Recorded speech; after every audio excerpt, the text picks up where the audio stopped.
Okay, so I want to talk about this idea of, how to hire, who you should hire. I'm gonna break it down for you, kind of two different scenarios you should be thinking of. It's, it's pretty simple, but let's unpack it. So first is we want to look at, depending on the size of your business, is it you're hiring towards weakness or to buy back your time? Dan Martell's got the great book, Buying Back Your Time. You might want to check that out. So if it's weakness, and so here's how to define weakness. You're replacing yourself because you can't afford to build out a team yet. You're just not to the point to where you can kind of sit back and be that visionary, that leader, that CEO if you want. So you're hiring to get rid of your weaknesses. So what you want to do is you want to think about, okay, the company right now we know should be built towards your strength. So if you're great at sales, the company's gonna be good at sales. Great at ops, you're good at ops, right? So what are you weak at? You got to figure that out. So you're going to get rid of the things that you're weak at. Pretty simple. Now this could just be simply administrative tasks. Those could be very time consuming. They're draining you. I can't speak. And all of a sudden you're going, okay, I'm building towards my strength. I'm good at sales. I'm going to hire admin because I can't afford an ops person. But what do I need to be able to do to hire an ops person? Well, to do that, I need to make more sales so that I can afford that person. But until I get there, let me go ahead and hire this person to do admin work, which will free me up. So that's pretty simple. Where is the company dropping the ball? That's the next thing. So if you're kind of beyond that phase of, well, maybe you've made 2 or 3 hires and you're trying to figure out, okay, what do I need to do now? Well, where are you dropping the ball at? This also goes to your weakness. Early entrepreneurs start out very energetic. They want to conquer the world. We have to realize we can only do so much. We're only good at a few things. I'm not great at videos, not something I'm good at, but it's my company. I'm the face. I got to do videos, right? So I got to do that. However, what I don't have to do is bookkeeping or, I don't have ops, but if I had ops, maybe I don't want to do ops. Maybe I'm better at sales than ops. I don't have to do that. My company, if I had 50 employees, when I was running a company that had depending on the seasonality, 30, 50, 70 employees, I really had guys that would run the ops for me. That was key. And then I kind of dabbled in the sales. We had someone that did the finances. They did the books. They did that kind of stuff. So I didn't have to do that. I worked on the area that I was best at and helped kind of build that out to a level to where I could remove myself from that eventually. So you're going to build towards your strengths.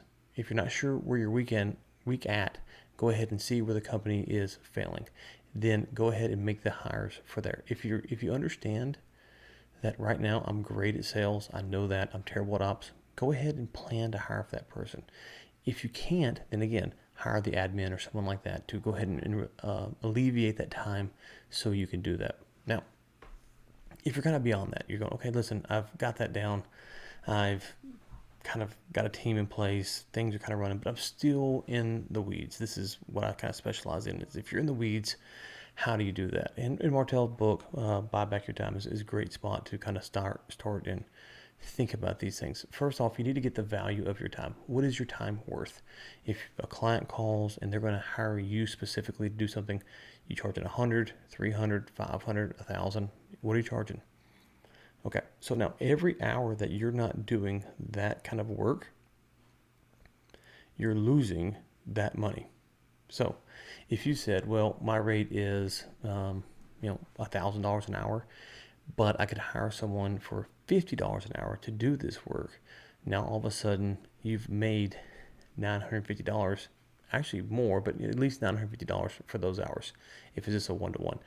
But now because you have more time, you can go focus on doing that kind of work. And that's really where you want to be. You really want to be at the spot to where all of a sudden you are maximizing your value.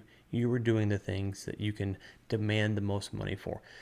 That's probably not an hourly rate type gig, but you get the point. Like your time is worth so much. It could be, making sure that the vision of the company is being deployed. As simple as that. Now you know the value of that. The company's making X dollars. There's my profit. My time is worth that. So I can't do things that are going to take away from that. This could be as simple as just answering your emails. Like get very granular on this. If you're at that level and you can afford to make these hires, get very granular. What can you offload that is easy to replace and it's something that you don't need to do and you can cost effectively do this? you're not sure how to do this, you go, okay, I'm not really sure. First, does it drain you? If sitting down every day, managing your schedule, responding to emails for 3 hours drains you, then hire someone to do that. Again, hire someone. I'm using OBS. Use OBS, respond to your emails, record it, talk through what you're saying while you're typing this up, train the person, and get that out the way. The other thing is, can it be done faster? As entrepreneurs, we like to assume that we can do everything the best and the fastest, and we just can't. Some things we're going to be better at others, but there's always someone better than you. Always. And so really what you're trying to do with this one is go, okay, you know, I love editing videos. Well, okay. But really, man, it takes me 3 hours. I could probably hire someone to do it in an hour and a half. Now all of a sudden I've cut that time in half. And then, oh, by the way, going back to my rate is worth a lot more than someone who edits videos. I can charge more for that. The company can make more dollars. So if you kind of work through those frameworks, see if I can get them on the screen here. I don't think I can. You work through all those frameworks. You're going, okay, if you're at kind of phase one, what's your weakness? Trying to unload that, trying to get away from your weakness, because you know that's going to hold the company back. If you get beyond that and you're going, okay, now I'm in phase two. Now I'm really trying to build out. Okay, what is the value of my time? What's my rate? What's the cost to replace me? Does it drain me?